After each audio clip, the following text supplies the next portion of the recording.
ಡೋಂಗಿ ಸ್ವಾಮಿಗಳೇ ಎಚ್ಚರ, ಮಾಟ ಮಂತ್ರ ವಾಮಾಚಾರ ಮಾಡಿದ್ರೆ ಜೈಲು. ಫೇಸ್ಬುಕ್ ಇನ್ಸ್ಟಾಗ್ರಾಮ್ಗಳಲ್ಲಿ ಹೆಚ್ಚಾಗಿವೆ ಮಾಟ ಮಂತ್ರ ಡೋಂಗಿ ಸ್ವಾಮಿಗಳ ಹಾವಳಿ. ಫೇಸ್ಬುಕ್ ಇನ್ಸ್ಟಾಗ್ರಾಮ್ ನೋಡಿ ಮಾಟ ಮಂತ್ರ ವಾಮಾಚಾರ ಅಂತ ಹೋದ್ರೆ ಮನೆ ಮಠ ಸರ್ವನಾಶ. ಪ್ರಿಯ ವೀಕ್ಷಕರೇ, ಹಳ್ಳಿಗಾಡಲ್ಲಿ ಭೂತ ಪ್ರೇತ ಮಾಟ ಮಂತ್ರ ಭಾನುಮತಿ ವಾಮಾಚಾರ ಸಾಮಾನ್ಯವಾಗಿರುವಂಥದ್ದು.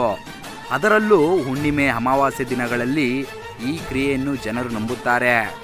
ಸರ್ಕಾರ ಮೂಢನಂಬಿಕೆ ನಿಷೇಧ ಕಾಯ್ದೆ ಅಡಿ ವಾಮಾಚಾರ ಮಾಡುವುದನ್ನು ಅಪರಾಧ ಎಂದು ಪರಿಗಣಿಸಿದ್ದರೂ ಸಹ ಈ ಡಾಂಬಿಕತೆ ಇನ್ನೂ ತೊಲಗಿಲ್ಲ.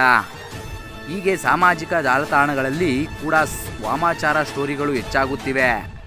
ಜನರಿಗೆ ಭಯ ಆತಂಕ ಹುಟ್ಟೋ ಥರ ಕಪ್ಪು ಬಣ್ಣದ ಗೊಂಬೆ, ಮೊಟ್ಟೆ, ಎಲೆ, ಅಡಿಕೆ, ನಿಂಬೆಹಣ್ಣು ಇಟ್ಟು ದುಷ್ಕರ್ಮಿಗಳು ವಾಮಾಚಾರ ಮಾಟ ಮಂತ್ರ ನಿಮ್ಮ ಕಷ್ಟಗಳನ್ನೆಲ್ಲ ಬಗೆಹರಿಸುತ್ತೇನೆ ಎಂದು ಜನರಿಗೆ ನಂಬಿಸಿ ಸುಲಭವಾಗಿ ಹಣ ಮಾಡುವ ದಾರಿ ಹಿಡಿದಿದ್ದಾರೆ. ಇದನ್ನು ಪಾಪ ಮುಗ್ಧ ಜನರು ಈ ಡೋಂಗಿ ಸ್ವಾಮಿಗಳಿಗೆ ಅವರ ವೀಕ್ನೆಸ್ಗಳನ್ನು ಅವರೇ ಬಿಟ್ಟುಕೊಡುತ್ತಾರೆ. ಜನರಿಗೆ ವಾಸ್ತವವಾಗಿ ಬರುವ ಕಷ್ಟಗಳನ್ನೇ ತಿರುಚಿ ಮರುಚಿ ಹೇಳಿ ಅವರಿಗೆ ನಿಜ ಎಂದೇ ಎನಿಸಬೇಕು ಆ ರೀತಿ ಮಾಡಿ ಹಣ ಪೀಕುತ್ತಿದ್ದಾರೆ. ಇನ್ನಾದರೂ ಜನರು ಇದರ ಬಗ್ಗೆ ಸ್ವಲ್ಪ ತಿಳಿದುಕೊಳ್ಳಿ. ಇವರೆಲ್ಲ ದುಡ್ಡು ಮಾಡೋಕ್ಕೆ ಬಂದಿದ್ದಾರೆ ಅಷ್ಟೇ. ಅವರ ಜೀವನ ಅವರ ಕೈಯಲ್ಲೇ ಇರುವುದಿಲ್ಲ. ಅಂಥವರು ನಿಮ್ಮ ಜೀವನವನ್ನು ಉದ್ಧಾರ ಮಾಡುತ್ತಾರಾ? ಇದನ್ನು ಮೊದಲು ತಿಳಿದುಕೊಳ್ಳಿ. ವಿಚಿತ್ರವಾದ ಬರವಣಿಗೆ, ಕಪ್ಪು ಬಣ್ಣದ ಗೊಂಬೆ, ಮೊಟ್ಟೆ, ವಾಮಾಚಾರಕ್ಕೆ ಬಳಸಿದ ವಸ್ತುಗಳನ್ನು ಕಂಡು ಜನರು ಭಯಭೀತರಾಗಿದ್ದಾರೆ.